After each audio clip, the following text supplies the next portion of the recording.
Hey, welcome to Impress the Boss. I'm Catherine. I'm Laurel. And I'm Valerie. Where we talk about how to stand out without working overtime. Welcome back to the Impress the Boss show. And this week, we're looking at Bobe-Yonce. So we'll talk a little bit more about who she is. We'll share a real life use case around her and then talk about some questions we can consider this week about how to impress our bosses and how to stand out. So obviously, Bobe-Yonce is a play on Beyonce. So she is the queen. She's the boss. You don't mess with her. She's got an infectious laugh. She's got this personality. And that's really what a Bobe-Yonce is in the workplace. So she's just like, she's a thing. So in considering this type of personality, there's also some, complications that come around. Sure. I think it's kind of like an Enneagram 7, right? I think so. Yeah, very wants to be involved in everything, could have FOMO, wants to make sure they're in each conversation, they're very social.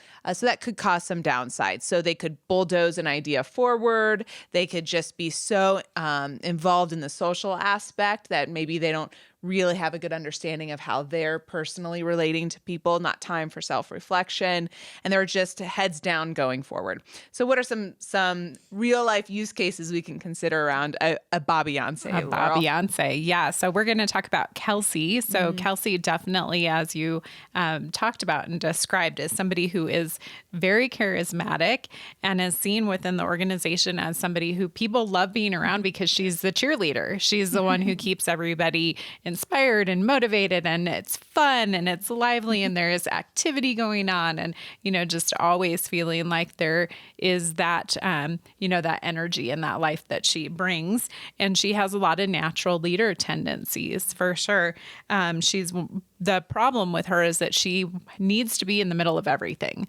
Like she has to feel like it's all centering around her and that everything is happening because she is orchestrating it or she's the one who's responsible for it. She has to make sure that she's included. So, Kelsey, fortunately, started to recognize this about herself and to see that it wasn't necessarily a positive thing and had some challenges for her, that she was, even though she was liked and appreciated and that people wanted to be around her, that there also were some downsides of that for sure. So maybe more internally for herself than outwardly, and maybe more of what the impact was. So she had to just become aware of what was going on for herself and aware of her own insecurities and what was maybe driving, some of these behaviors and needs to feel like she, was the center of attention or was the person that was kind of in charge of everything.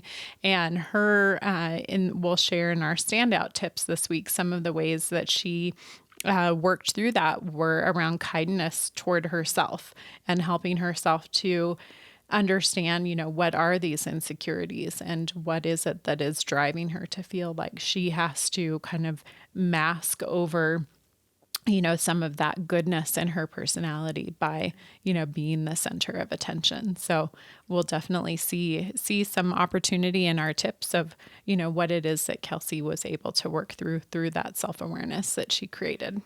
I think one of the challenges this is such a great example of when there is something that is you need as an individual. So if you need attention for some reason, or you feel like you need love, or you feel like you need respect, or whatever it is, that it doesn't go away just because you're working. Right. Actually, in fact, I think it's amplified in the workplace. That all of a sudden it's like, wait, I need this, so I'm going to go get it in the place that I'm at most of the day. Yes. And so that's really that struggle that we absolutely. Yeah. And I think maybe the underlining probably root, would you agree, would be insecurity. That's what drives that behavior of wanting to be front stage, front forward, in control. Yeah, in control. Yes, absolutely. And so there are signs of being a Beyonce. Or Bobe-Yonce. Maybe this is a complicated Bob name to say. Bobe-Yonce. Bobe-Yonce. So there are signs of being a Bobe-Yonce. Yes. Such as, do you always have to be the center of attention? Do you use, or how about, do you masquerade your insecurities with sarcasm or by being funny, using humor? And do you feel that at times that when you're not the center of attention, as you described, Catherine, as an example, that you have to at work kind of come out more boisterous and come out more of your character and who you are, just to get attention? I guess maybe attention grabbing might be another question I ask. And do you find yourself making excuses for your insecurities? Do you find yourself not really being self-aware of who you are? And do you struggle with the fact that you do not have time for any self-reflection to be able to have a deep down, I guess, self-awareness of why you're acting and doing what you're doing? Yes. And I think those are questions to ask to see if you are becoming a Bobe-Yonce, you know? Yeah, absolutely, Valerie. So hopefully you'll take some time this week and think through, maybe these questions apply to you. Are you a